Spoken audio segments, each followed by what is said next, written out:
Itu semua tidak benar, kata Kaizaki dengan senyuman lembutnya. Membandingkan diri dengan orang lain bukanlah sesuatu yang baik, tapi perjuanganmu itu akan membuatmu jauh lebih dewasa lagi. Jadi jangan pernah menyerah, Rena.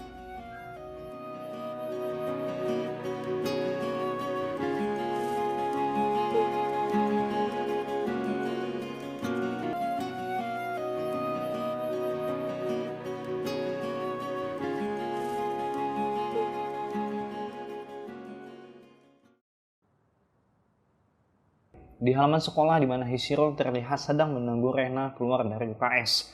Dan ketika Rena keluar berpapasan langsung dengan Hishiro, Hishiro bertanya, kenapa Rena mengambil tasnya?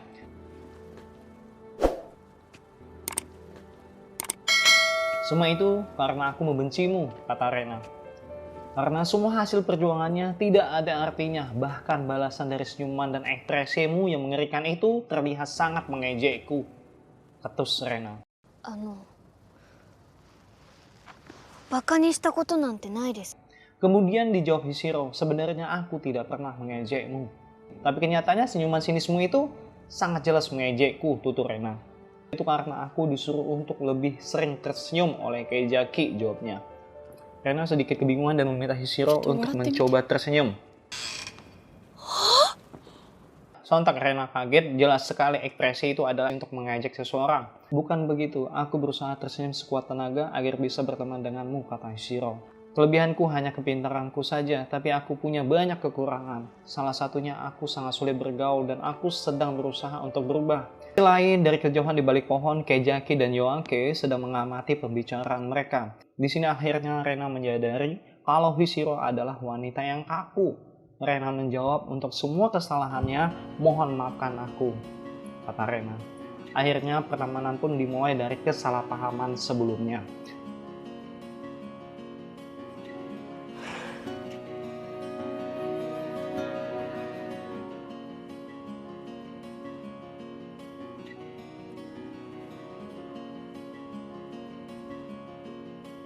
Sepulang dari sekolah di rumah Kaizaki, sambil melihat tanggalan di kalender Kaizaki, teringat percakapan terakhirnya dengan rekan kerjanya yaitu Saiki. Saiki mengatakan, aku tidak pernah berhenti berjuang. Begitu juga dirimu, jangan pernah menyerah untuk berhenti berjuang. Namun, kenyataannya seniornya tetap keluar dari perusahaannya. Setelah itu terdengar berita kalau seniornya tewas karena bunuh diri. Semua terjadi pada tanggal 20 Agustus kematian seniornya yaitu Saiki. Kembali di suasana sekolah, ruangan loker siswa di mana teman-teman Kaizaki terlihat senang karena akan ada liburan di musim panas dan mereka berencana ingin merayakannya di festival kembang api pada tanggal 20 Agustus.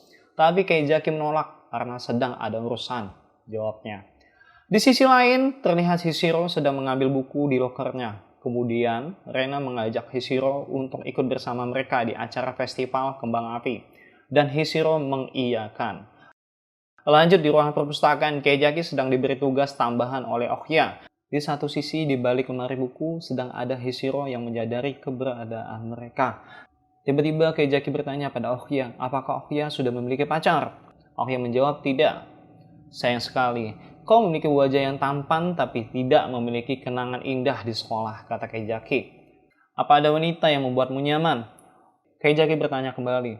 Seorang wanita yang membuatmu asik dan menyenangkan kalau sedang berbicara. Rena, jawab kembali Okya. Terus wanita yang membuatmu tertarik untuk menciumnya? Sontak saja Okya kaget karena tidak pernah terlintas di pikirannya untuk mencium Rena.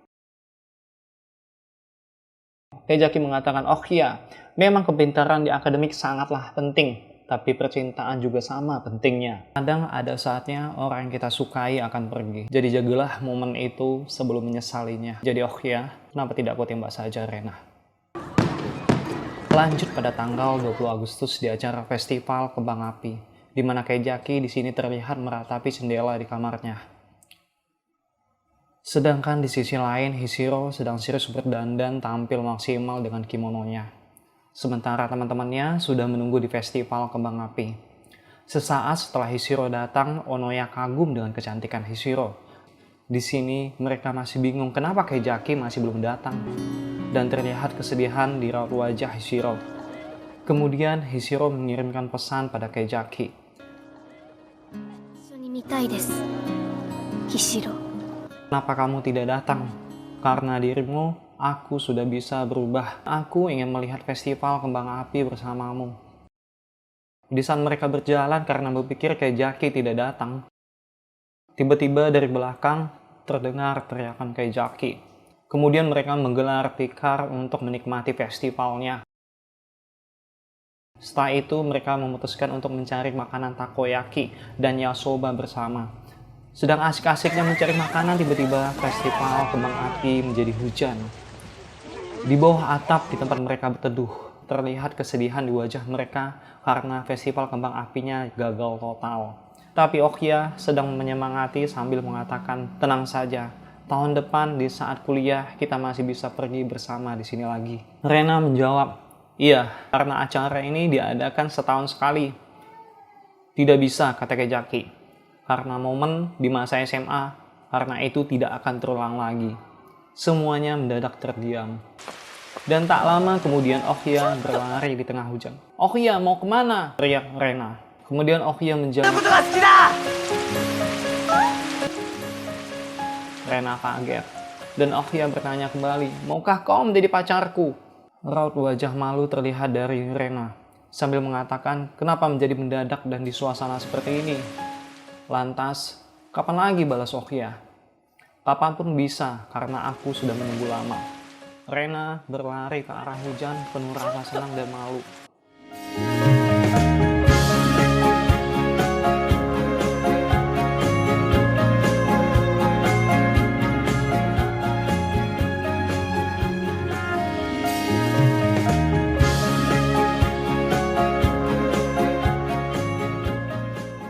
Kembali di suasana kelas, mereka terlihat sayu karena harus belajar untuk ujian.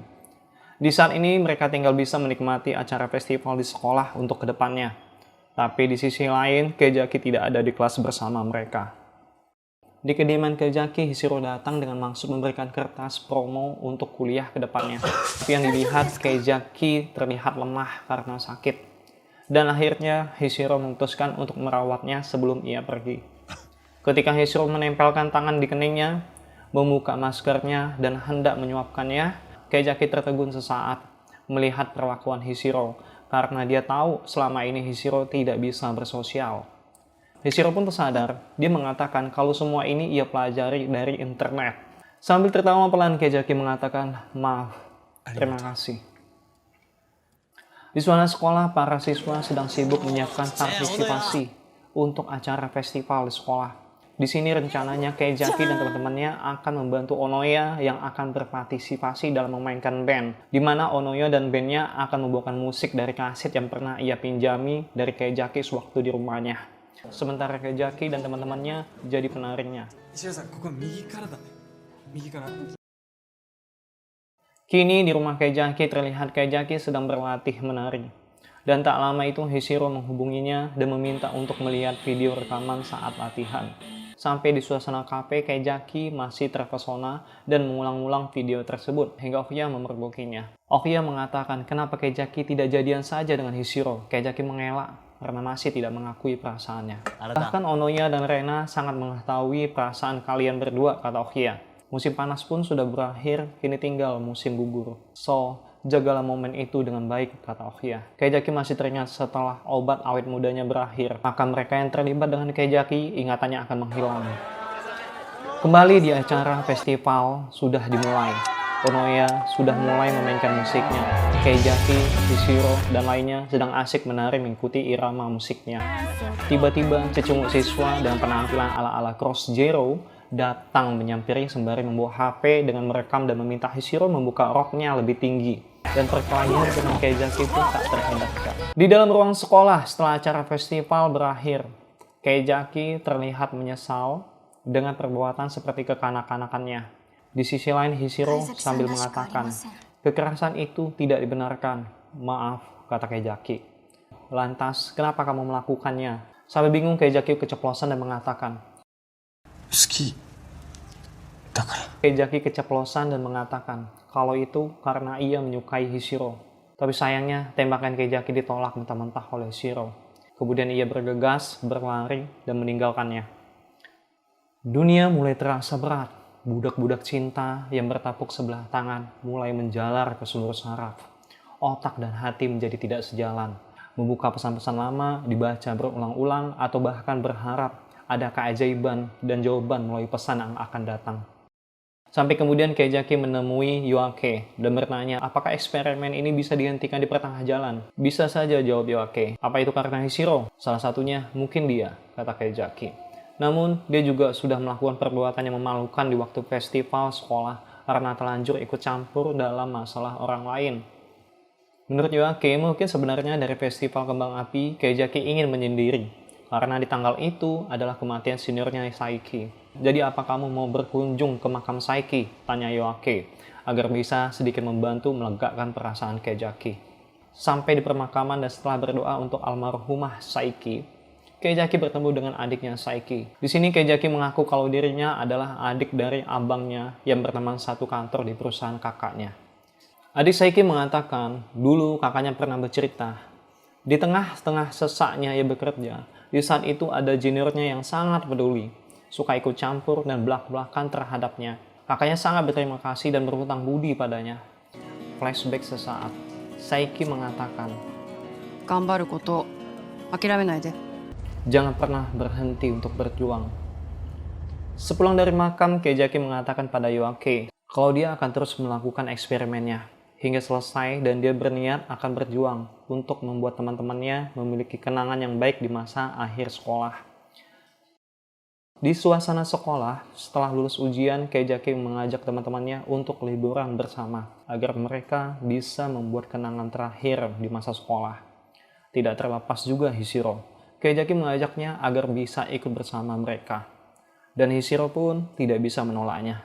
Kini tryout berlalu dengan hasil nilai yang memuaskan. Dan ujian pun sudah dilewati bersama. Di suasana kelas, tak lupa Keijaki mengajak Yoake liburan bersama mereka. Di pinggiran taman yang tinggi, terlihat Yoake sedang termenung ke arah perkotaan. Tak lama kemudian, Hishiro dengan wajah sayu datang menemui Yoake. Yoake mengatakan, Shiro-san, Hishiro, Doshimasu. ada apa? Hishiro berkata sebenarnya, 初めて自分以外の人にこんなに興味を持ち baru ました kali ini ia memiliki ketertarikan pada seorang yang begitu besarnya. Kau sudah memiliki banyak perubahan dalam eksperimen yang keduamu, Hishiro, jawab Yoake. Jadi shock, sebenarnya ini masuk oleh Yoake di kantor lab sebelumnya kalau subjek pertama yang gagal adalah Hishiro ternyata. Oke, lanjut ke cerita. Kembali ke flashback, di sini di waktu eksperimen, Hishiro di tahun pertama gagal. Hishiro merasa tidak ada perubahan sama sekali. Jadi Hishiro bermohon kepada Yoake untuk memberikannya kesempatan 1 tahun lagi dalam mengulang eksperimennya.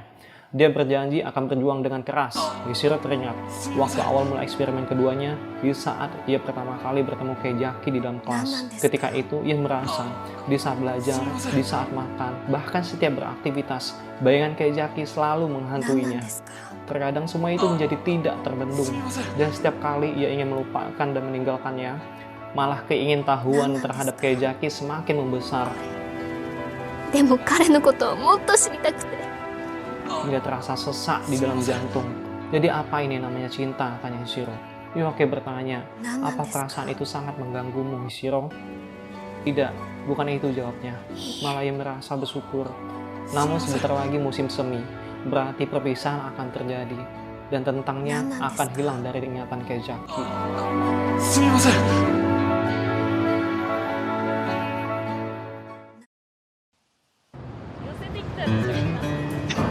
Kembali di suasana rekreasi seperti yang dijanjikan Keijaki, di mana Keijaki dan teman-temannya sudah berkumpul bersama. Di sini Keijaki telah menyiapkan buku panduan perjalanan. Namun bagi mereka jadwalnya terlalu padat. Dengan waktu sehari, apa cukup menjalani semuanya? Entahlah, hanya Tuhan yang tahu, kata mereka. Liburan rekreasi pun dimulai. Dimulai dari naik odong-odong, main di peternakan babi, kandang kebo, museum dinosaurus, bahkan hingga ke wahana seperti Dufan. Namun sesaat, mereka baru saja istirahat, Keijaki sudah mengajak ke tempat berikutnya. Mereka berlari hingga sampai di tepian pantai untuk menikmati sunset. Di suasana mereka menunggu bus untuk menuju pulang, di mana bus tersebut ada hanya dalam 1 jam sekali. Ketika bus telah datang, di sini Rena merasa kehilangan sarung tangannya dan Hishiro mau mengambilnya. Namun tak lama kemudian Yoake pun merasa ketinggalan pulpennya dan kini Kejaki yang berinisiatif mengambilnya. Tapi sayang, setelah itu mereka berdua ditinggal bus beserta lainnya. Ternyata Rena dan lainnya sudah merencanakan untuk meninggalkan mereka berdua. Kini suasana canggung terlihat di bawah atap sambil menunggu bus berikutnya. Di sini Kejaki sambil memulai pembicaraan. Hishiro sedikit kebingungan. Kemudian lanjut Kejaki memberitahukan maksudnya. Bagi dirinya, kenangan itu meskipun kita memiliki foto atau apapun itu, tapi makna berharganya bukan pada benda tersebut. Ya, aku juga sependapat, kata Hishiro. Hishiro mengatakan ke Kejaki kalau dirinya setelah lulus ujian akan pergi ke luar negeri. Mungkin tidak akan kembali ke Jepang. Namun dirinya merasa sangat bersyukur karena bisa menghabiskan waktu bersama lainnya. Aku juga demikian, jawab Kejaki. Waktu 1 tahun sangat terasa berharga. Suasana canggung pun terlihat kembali. Kejaki memulai kembali pembicaraan. Mohon maaf sudah merepotkan di waktu festival. Tapi baginya itu tidak membuatnya menyesali. Karena sampai saat ini ia merasa tetap menyukai Hishiro. Sesaat Hishiro mau menjawab, tapi Kejaki tetap berbicara dengan mengatakan tidak apa-apa. Soal perasaan Hishiro, Kejaki akan tetap memahaminya. Lagi pula semuanya akan berpisah. Namun bagi Kejaki, dia akan selalu menyimpan perasaannya dan tak akan melupakannya. Tapi kali ini Hishiro menjawab hal yang sama kalau dirinya juga tidak akan melupakannya. 貝崎さんのことが好きです。私も。 Dan Hishiro mengakui perasaan yang tak bisa dibendungi kalau dirinya juga menyukai Kejaki.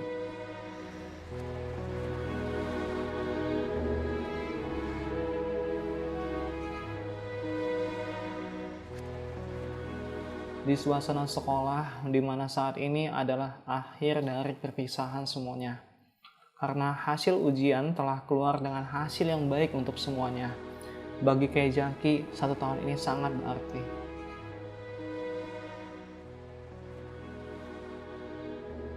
Di saat semuanya tertawa gembira bersama, Kejaki mengatakan ke semuanya kalau ia ingin mengucapkan beberapa kata. Air mata mulai berlinang dari wajah Kejaki. Kejaki mengatakan, terima kasih untuk waktu 1 tahun bersamanya. Setelah ini kalian kuliah dan mulai bekerja. Mungkin di saat itu banyak cobaan yang harus dilalui oleh kalian. Aku harap kalian baik-baik saja. Pecahan tangis pun terjadi pada mereka semua.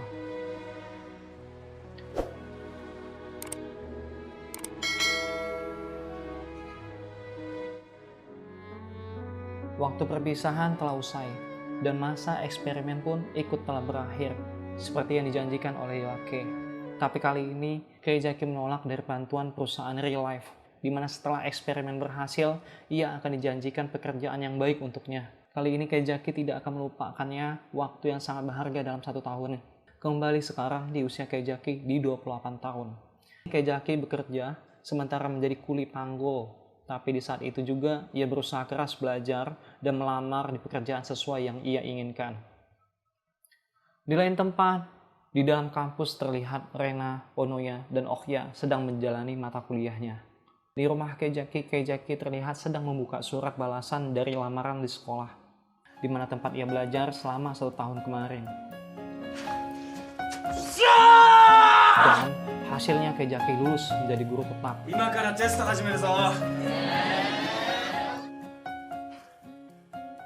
Setelah keluar dari jam mengajar, Kejaki masuk ke ruangan guru. Terlihat seorang wanita yang menduduki bangkunya, dan wanita itu adalah Hishiro. Dan film pun tamat. Ada banyak petikan yang bisa kita ambil dari film ini.